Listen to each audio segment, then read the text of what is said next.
Halo, assalamualaikum warahmatullahi taala wabarakatuh. Ketemu lagi di channel Indra Edu. Untuk hari ini kita akan belajar materi mata pelajaran PPKN kelas 9, yaitu bab 4. Ini adalah pertemuan kedua kita di semester 2, yaitu subbabnya tentang bagian B, prinsip persatuan dalam keberagaman suku, agama, ras, dan antar golongan. Oke, seperti biasa bagi teman-teman jangan lupa tekan tombol subscribe-nya, like, juga komen dan share kepada teman-temannya supaya kita bisa menebar manfaat yang lebih banyak lagi. Nah, kita harus tahu pengertian tentang prinsip ya. Prinsip itu apa? Dimana prinsip itu artinya suatu pernyataan fundamental. Garis bawahi, suatu pernyataan fundamental atau kebenaran umum ya. Jadi prinsip itu suatu pernyataan fundamental atau kebenaran umum. Kebenaran umum maupun individual yang dijadikan oleh seseorang atau sekelompok sebagai sebuah pedoman untuk berpikir atau bertindak. Jadi intinya pengertian prinsip itu merupakan kebenaran, di mana kebenaran tersebut itu dijadikan sebagai sebuah pedoman untuk berpikir dan bertindak. Itu yang dimaksud dengan prinsip ya. Jadi sekali lagi, inti dari prinsip itu merupakan suatu kebenaran yang dijadikan sebagai sebuah pedoman untuk berpikir atau bertindak. Nah, sebuah prinsip merupakan roh dari sebuah perkembangan ataupun perubahan dan merupakan akumulasi dari pengalaman ataupun pemaknaan oleh sebuah objek atau subjek tertentu ya.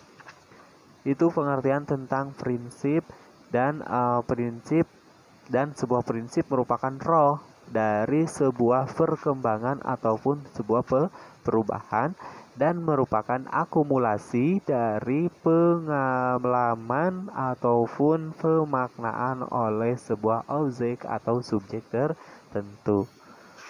Nah, untuk mewujudkan persatuan dalam keberagaman, maka masyarakat Indonesia perlu berpegang teguh kepada yaitu berpegang teguh kepada prinsip-prinsip persatuan dan kesatuan. Nah, masyarakat Indonesia harus berpegang teguh pada prinsip-prinsip apa saja? Di antaranya yang pertama adalah prinsip Bhinneka Tunggal Ika, di mana sebagai telah kita ketahui bahwa dari pengertian dari Bhinneka Tunggal Ika merupakan berbeda-beda tetapi tetap satu tujuan. Nah, kita mengakui bahwa bangsa Indonesia memiliki keanekaragaman, mengakui. Jadi kita sebagai warga negara Indonesia harus mengakui apa? Yaitu bahwa masyarakat yang tinggal di negara kita itu sangat beragam atau sangat beraneka ragam, itu sangat berbeda gitu ya. Nah, berbeda atau beraneka ragam itu dari apa saja? Contohnya adalah dari suku ya, suku. Terus juga apalagi contohnya bahasa, agama, adat istiadat itu pasti berbeda atau beraneka ragam itu ya. Contohnya suku apa? Suku Bugis, suku Sunda, suku Jawa gitu ya. Dan yang lain-lain. Bahasa, ada bahasa Sunda, bahasa Jawa, bahasa Betawi itu ya, dan yang lain-lain. Agama pun pasti beragam, ada agama Islam, Kristen, Konghucu gitu ya, dan yang lain-lain. Lalu adat istiadat. Nah, adat istiadat di setiap daerah pasti berbeda-beda atau beraneka ragam. Nah, dengan adanya prinsip Bhinneka Tunggal Ika, maka kita mewajibkan ya. Kalau mewajibkan artinya wajib itu apa? Wajib itu adalah sesuatu yang harus kita laksanakan, nanti akan mendapatkan ganjaran, tetapi kalau misalkan tidak kita laksanakan maka akan mendapatkan siksaan. Nah, itu secara Islam ya. Nah, jadi dengan adanya prinsip Bhinneka Tunggal Ika, maka kita diwajibkan untuk bersatu sesuai dengan makna Bhinneka Tunggal Ika ya. Jadi apa makna dari Bhinneka Tunggal Ika? Di mana makna dari Bhinneka Tunggal Ika yaitu berbeda-beda tetapi tetap satu tujuan. Nah, itulah prinsip yang pertama, bahwasanya masyarakat Indonesia perlu berpegang teguh pada prinsip ini yang pertama. Terus yang kedua, prinsipnya apa? Yaitu prinsip nasionalisme Indonesia. Nah, di mana nasionalisme itu merupakan paham cinta terhadap tanah air ya. Jadi sekali lagi nasionalisme itu merupakan paham cinta terhadap tanah air. Nah, adanya kesiapsiagaan dari warga negara untuk membela tanah airnya. Nasionalisme Indonesia tidak berarti kita merasa lebih unggul dari bangsa lain. Jadi dengan adanya nasionalisme Indonesia ini jangan sampai kita merasa bangga, merasa lebih unggul daripada bangsa lain itu ya. Nanti akan munculnya dari nasionalisme yang ekstrim. Kenapa nasionalisme yang ekstrim? Karena itu bisa disebut juga dengan nasionalisme ekstrim. Itu salah satu contohnya adalah nasionalisme apa? Nasionalisme chauvinisme gitu ya, atau juga dengan lain-lain gitu ya. Banyak nasionalisme ekstrim, salah satu contohnya adalah chauvinisme, di mana kita merasa lebih unggul atau merasa lebih baik daripada bangsa lainnya. Itu adalah salah satu contoh dari nasionalisme yang ekstrim atau menyimpang daripada nasionalisme Indonesia.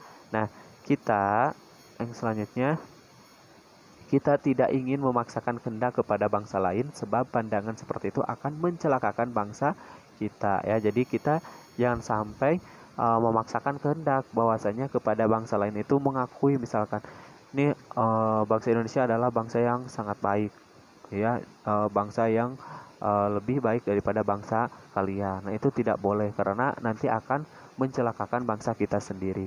Nah, selain itu tidak realistis. Sikap seperti itu bertentangan dengan apa? Dengan Pancasila, khususnya sila ke-1 dan sila kedua. Jadi ketika kita memaksakan kehendak kepada bangsa lain atau merasa unggul dari bangsa lain, maka itu bertentangan dengan Pancasila, khususnya sila ke-1 dan sila kedua, di mana bunyi dari sila pertama atau sila ke-1 adalah ketuhanan yang Maha Esa, sedangkan sila yang kedua adalah kemanusiaan yang adil dan beradab. Itu prinsip yang kedua. Jadi kita selain berpegang teguh kepada prinsip Bhinneka Tunggal Ika, maka kita harus berpegang teguh sebagai masyarakat Indonesia, berpegang teguh kepada prinsip nasionalisme Indonesia ya. Itu yang kedua, prinsip nasionalisme Indonesia. Sedangkan prinsip yang ketiga, bahwasannya masyarakat Indonesia harus berpegang teguh kepada prinsip yang ketiga, yaitu prinsip kebebasan yang bertanggung jawab. Jadi kebebasan yang bertanggung jawab maksudnya kita bebas tapi harus disertai dengan tanggung jawab. Jangan sampai kita melaksanakan kebebasan tapi kita tidak bertanggung jawab. Nah, manusia Indonesia adalah makhluk ciptaan Tuhan yang Maha Esa ya. Jadi bahwasanya manusia yang ada di dunia ini adalah makhluk dari ciptaan Tuhan yang Maha Esa. Nah, yang selanjutnya adalah memiliki kebebasan dan tanggung jawab terhadap siapa? Itu terhadap dirinya, sesamanya, dan dalam hubungannya dengan Tuhan yang Maha Esa. Makanya kalau di Islam kan ada hablum minallah dan hablum minanas. Makanya kita harus berhubungan baik dengan Tuhan kita dan sesama manusia. Nah, memiliki kebebasan melakukan sesuatu tapi bukan kebebasan yang kebablasan. Nah, jadi dengan adanya kebebasan yang bertanggung jawab, kita melaksanakan sesuatu harus disertai dengan tanggung jawab. Jangan sampai kita kebablasan. Artinya kebablasan kalau misalkan di Indonesia, misalkan melakukan, kita kan bebas untuk aktif di suatu pemerintahan. Nah, ketika misalkan kita sudah aktif di suatu pemerintahan atau menjadi pejabat, jangan sampai kita melakukan korupsi gitu ya, karena kita sudah bebas, artinya sudah berkuasa di suatu pemerintahan, dan akhirnya nanti akan kebablasan dan nantinya akan dipertanggungjawabkan atau dimintai pertanggungjawaban khususnya di dunia. Nah, kalau di dunia nanti akan dihukum atau dapat dipenjara. Nanti pun kalau meninggal dunia nanti harus dipertanggungjawabkan kepada Tuhan.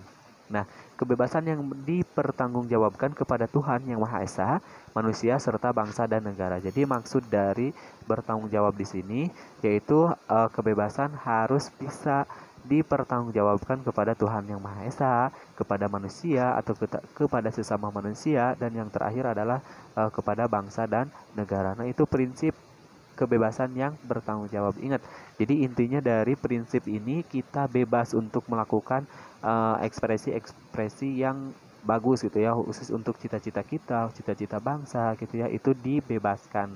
Akan tetapi kebebasan tersebut harus bisa dipertanggungjawabkan. Salah satu contohnya, banyak kasus sekarang di negara kita, banyak anak muda yang berkarya di YouTuber atau banyak anak muda yang berkarya di sosial media, tapi mereka tidak membatasi kebebasan mereka sehingga merugikan orang lain dan akhirnya merugikan diri sendiri, yaitu bisa saja dituntut kepada penjara gitu ya. Banyak konten-konten kreator yang uh, apa uh, melakukan atau membuat kontennya itu yang merugikan orang lain gitu ya, demi meningkatkan popularitas dirinya. Nah, itu tidak boleh seperti itu karena mereka berbuat kebebasan yang tidak bertanggung jawab, yang akhirnya dapat merugikan siapa? Merugikan dirinya, orang tuanya gitu ya, seperti itu.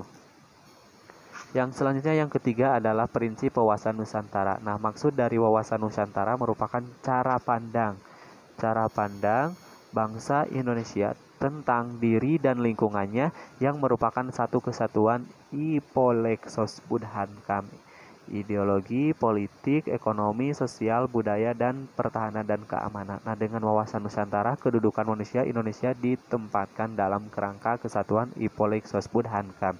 Nah, manusia Indonesia merasa satu, senasib, sepenanggungan. Nah, dengan adanya wawasan Nusantara ini, maka menjadikan manusia Indonesia itu merasa satu, senasib, sepenanggungan, sebangsa, dan sepenanggungan. Lalu mempunyai suatu tekad dalam mencapai cita-cita membangun nasional. Jadi, dengan adanya prinsip wawasan Nusantara, kita harus memiliki satu tekad dalam mencapai cita-cita perkembangan nasional. Oke, yang kelima, prinsip persatuan pembangunan untuk mewujudkan cita-cita reformasi. Kita harus dapat mengisi kemerdekaan. Nah, maksud dari kita dapat mengisi kemerdekaan yaitu tentunya dengan hal-hal yang sangat positif gitu ya. Sekarang banyak hal yang harus kita lakukan di dalam mengisi kemerdekaan itu dengan hal-hal yang positif, jangan hal-hal yang negatif gitu ya, seperti itu. Contohnya hal-hal yang positif bagi anak muda banyak sekali. Ketika kalian misalkan masih usia belajar atau usia sekolah, maka kalian harus mengisi kemerdekaan dengan cara belajar dengan yang sangat giat gitu ya. Ataupun nanti kalian kalau misalkan sudah masuk SMA bahkan kuliah nanti bekerja, maka kalian harus bekerjalah dengan baik gitu ya, dan memunculkan karya-karya yang sangat baik gitu ya, baik itu di dalam pekerjaan kalian sehari-hari ataupun di luar pekerjaan kalian sehari-hari gitu ya. Serta melakukan pembangunan menuju masyarakat yang adil dan makmur sebagian cita-cita bangsa di era reformasi. Jadi selanjutnya, selain kita bisa mengisi kemerdekaan kita dalam kehidupan sehari-hari, banyak hal positif itu yang harus kita lakukan dalam kehidupan sehari-hari. Lalu kita melanjutkan pembangunan menuju masyarakat yang adil dan makmur sebagai cita-cita bangsa di era reformasi. Nah, keanekaragaman merupakan sebuah hal yang tidak dapat kita hindari ya. Salah satu contoh kecilnya, beragam atau berbeda-beda ketika di rumah saja gitu ya, antara ibu, ayah, anak, kakak, dan adik, itu pasti sikapnya dulu, sikap ataupun kebiasaannya itu pasti berbeda-beda. Nah, itu contoh hal kecil. Di lingkungan sekitar tempat kita tinggal pasti ada yang berbeda itu ya. Dari sikap jelas pasti berbeda itu ya, dari perilaku jelas pasti berbeda. Nah, selain itu di luar hal sikap dan perilaku pasti ada yang berbeda, mulai dari misalkan kebiasaan ya, kebiasaan, terus juga kebiasaan-kebiasaan misalkan perilaku mah pasti berbeda, terus juga agama itu pasti ada yang berbeda, terus juga bahasa, mungkin dari berbagai daerah lalu tinggal di suatu perkotaan, misalkan di Jakarta pasti ada yang berbeda, misalkan dari bahasa Jawa, terus juga banyak, terus juga dari bahasa Sunda gitu ya, mereka tempat tinggal di Jakarta itu ya, seperti itu. Nah, keanekaragaman di Indonesia merupakan sebuah potensi dan sekaligus sebuah tantangan. Jadi dengan adanya keanekaragaman atau berbeda ini, kita menjadi sebuah potensi ya, potensi yang sangat kaya itu ya, yang sangat kaya dengan perbedaan ini, sekaligus menjadi sebuah tantangan atau bahkan sebuah ancaman buat bangsa kita. Nah, potensi keanekaragaman ialah akan menjadi bangsa Indonesia yang sangat besar dan sangat kaya ya. Jadi sangat besar dan sangat kaya karena banyak beragam, mulai dari bahasa, ras, agama gitu ya, dan yang lain-lain. Nah, potensi tantangan atau bahkan ancaman karena dengan keanekaragaman membuat penduduk berbeda pendapat dan lepas kendali. Jadi penyebab terjadinya ancaman itu karena banyak penduduk yang berbeda pendapat dan lepas kendali ya. Makanya kita harus bisa mengontrol kita khususnya dalam berpendapat. Jadi jangan kebebasan yang tidak bertanggung jawab gitu ya. Jadi salah satu contohnya ketika kita mengeluarkan pendapat, maka kita harus bebas mengeluarkan pendapat, tapi harus sesuai dengan batasan-batasan tertentu gitu ya. Jangan sampai kita mengeluarkan pendapat atau statement di luar batas yang seharusnya gitu ya. Nah, yang sewaktu-waktu akan mengancam integrasi nasional. Nah, kalian tahu pengertian tentang integrasi nasional? Integrasi nasional itu merupakan penyatu paduan atau